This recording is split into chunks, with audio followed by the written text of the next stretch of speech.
All right, we're going to take a look at the PARCC practice test, part 2. Twice as good as part 1. That's right. Our first question is just a simple solving a linear equation. We have two linear pieces on either side that are set equal to each other, and so we need to get the x by itself to figure out what it is equal to. So the first thing I'm going to do is I'm going to use the distributive property to expand both of these, essentially just multiply them out. 9 times 3 is 27. 9 times negative 2 is negative 18x is equal to 2 times 10 is 20.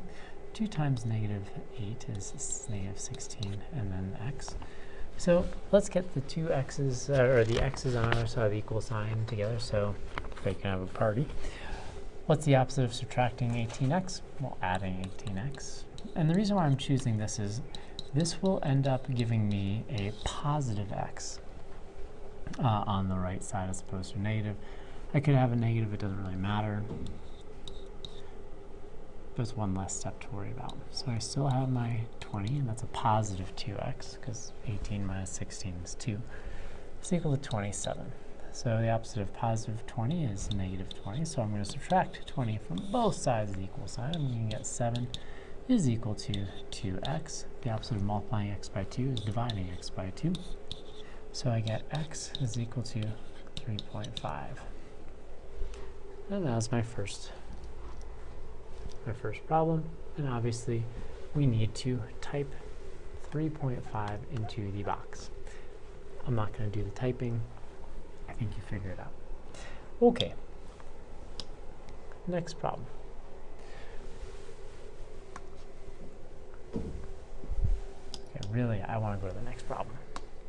All right. So which decimal has the equivalent of 6 over 11?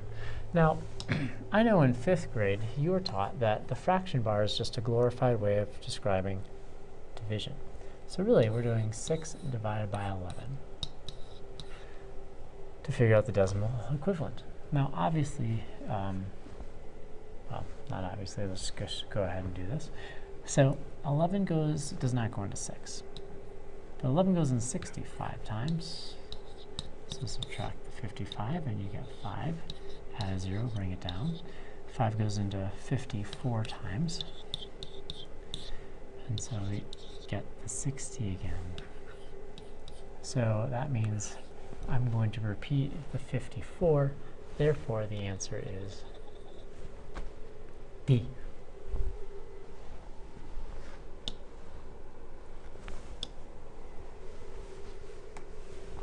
Okay, something a little more interesting. So we have a system of equations. Now, a system of equations, just to back up a little bit, a system of equations is when you have two equations, and I'm showing linear systems, that are graphed on the same grid, and the solution is where the lines cross. In other words, we need to have both equations in each system have the point 3, 6 satisfy each equation. Now, clearly, x equals 3, y equals 6 satisfies that expression because we have our x value here and our y value here. Obviously, it satisfies it.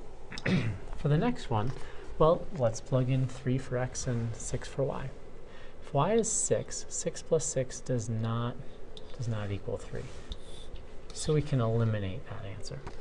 Let's look at C. So x is 3, so 3 times 3 is 9. 9 minus 3 is 6. So this one checks out. For this one, 3 minus 1 is not 6. So that one does not work whatsoever.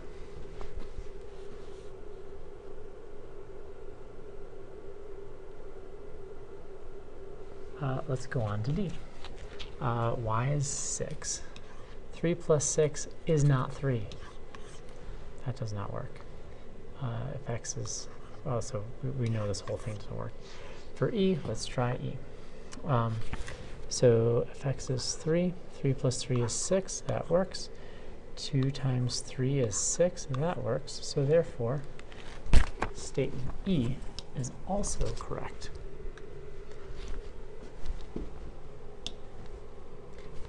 Moving on. All right, this next question is kind of an interesting question because it is asking, what is a function? And a function is any relationship where for every domain, remember a domain is an x value, you have one distinct range value or y value. So in this equation is clearly linear, and a linear expression will pass the vertical line test. In other words, nowhere on this line does a vertical line cross twice. So therefore, this is a relation, this is a function. And so let's see what options are true here. So y is a function of x. This is true because x is the independent variable, and y is going to change based upon what your x value is. Therefore, it is a function of x. The graph of the relationship is a line. Clearly, this is in y equals mx plus b, where we have our slope right here. So that is our slope. And we have our y-intercept right there. So yes, this is an equation, or is a line. When the input is going to be x. It's the independent variable. So when you see the word input, they're talking about the domain or the x value. So when the input is -3, the output is 4. Well, let's see.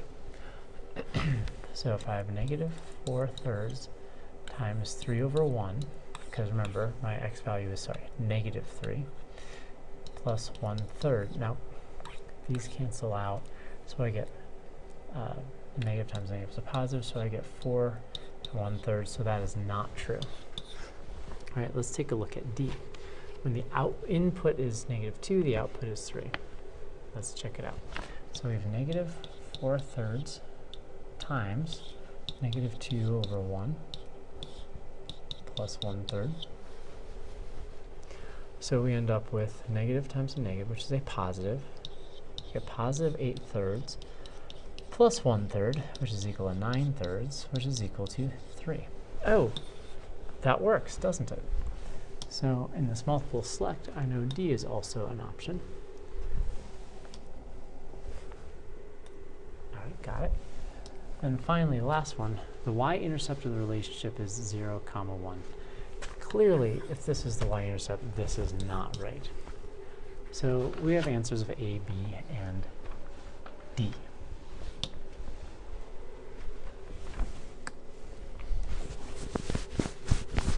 Anytime now. Moving on.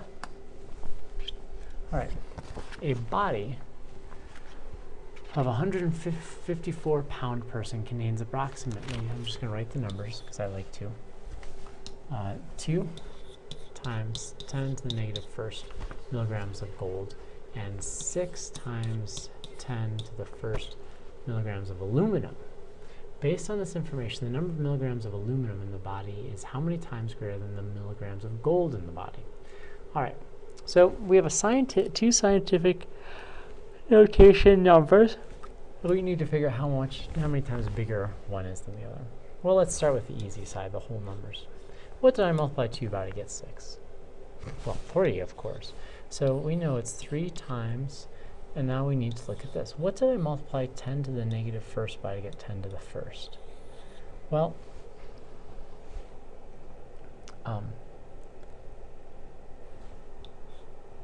we have 10 to the 0 power, 10 to the 1st power. So I have 10 to the 2nd power times bigger. In other words, what I'm doing here is I'm doing 10 to the 2nd times 10 to the -1st.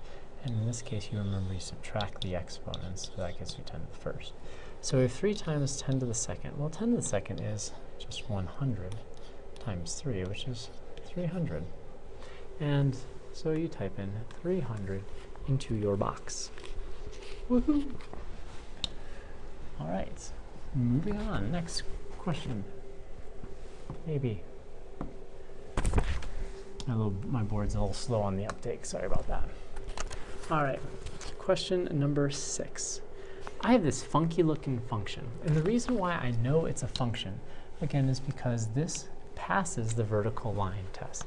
In other words, if I draw a vertical line here, and I grab it, maybe, and pass it over the function, I only have one point intersecting the line at any one time. That means this is a function, even though this is not a relationship like you're used to seeing where it's a linear or quadratic or exponential function. So, come on, there we go. So let's see what we got here. So what happens between when x is smaller or bigger than -7 and smaller than 3? So from here to here. Well, from here to here, I can see that my value is increasing. From -3 to -1, again, it is increasing. It's increasing at a linear rate. Then from -1 to 1. From here to here, clearly the line is going down. Excuse me. And then from here to here, clearly the line is going up again. Then from here to here, we're going down. And then from here on in, nothing changes. So there we have it.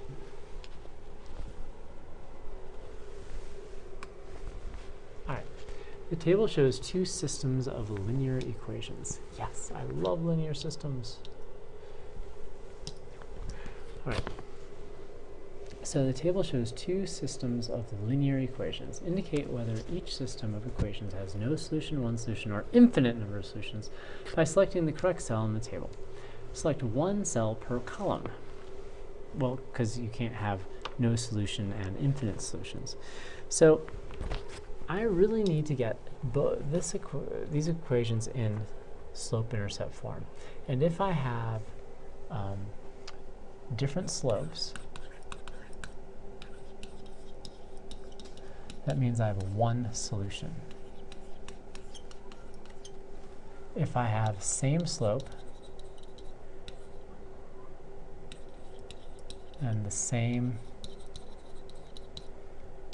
y-intercept, that means I have infinite.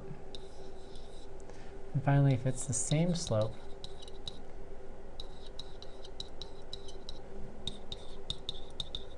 different y-intercept, that means I have no solution. So in other words, just to refresh your memory, this situation, the first situation with one solution, you have just your normal system, two lines where they meet cross once.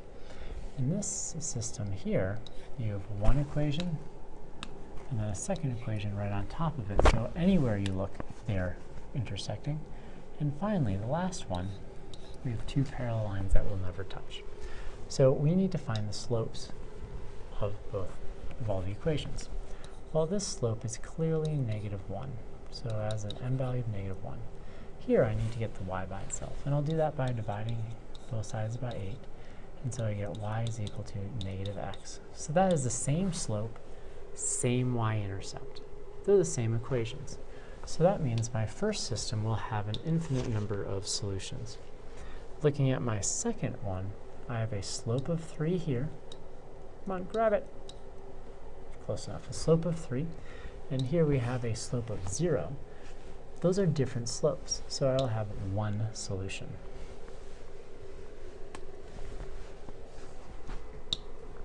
All right. Great. Parallelogram ABCD is shown on the coordinate plane. Parallelogram A prime, B prime, C prime, D prime, which is not shown, is the image of parallelogram ABCD after a rotation of 180 degrees about the origin. So in other words, I'm going to have this figure, and I'm actually going to draw it out here because I have this cool board here. Close enough. And I'm going to label it A, B, C, D. And I'm going to take this object and I am going to physically rotate it 180 degrees about the origin. Daisy's pretty excited to do some math for you.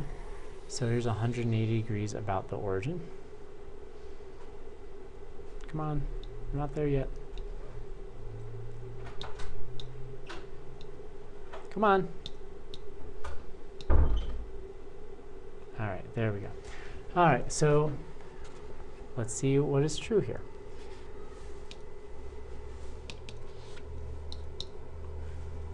Is A prime B prime parallel to B C prime? A prime B prime? No, that's clearly not true. A prime B prime is parallel to, okay, well that's to AD. Again, AB, AD, not parallel. AB, DC, yes, because we have these two lines that are parallel. A prime D prime, A prime D prime is parallel to BC. That would be a big ol' yes. And then A prime D prime and D prime C prime, nope, not so much. And so I just have those two in my multiple select. Number 9. Which equation has both 4 and negative 4 as possible values of y? Okay, so if I have 4 squared, 4 squared is not 8, so this is definitely not right. 4 to the third, 4 to the third is not 8, 2 to the third is 8. 4 squared is 16, negative 4 squared is also 16. Y to the third, or 4 to the third is 64, but negative 4 to the third is going to be negative 64. So that's why this answer is not right, because you could have you could end up with a negative answer. Because you're taking that to an even power, you can only end up with a positive answer. So that's why that is the way it is. All right, number 10, last one in this video. It's a long video, I know. When the input to a function is negative 2, the output is 4. Which statement about the function must be true? Well, an input of negative 2 has an infinite number. So input, again, is x, right? So when you say input, this is x. When you say output, that's y. Now, every x value can only have one distinct value for it to be a function. In other words, if we go back to the idea of the vertical line test, you can't have 2 points that are right on top of each other like this, because it would fail the vertical line test. So can you have an infinite number of possibilities? No. Can the input of negative 2 have exactly 1? Well, it better if it's going to be a function. So this has to be that answer. And since this is not multiple select, you don't really need to go on. The only thing that can be tricky is an output of 4 cannot have an infinite number of inputs, because that would fail the vertical line test. And an output of 4 has exactly 1 input. Well, you could have a horizontal line. You could have a horizontal line at 4. So this output has an infinite number of inputs, but each input, each x value, only has 1 point along this line, because it passes the vertical line test. It's probably more information than you wanted on all those problems, but there you go.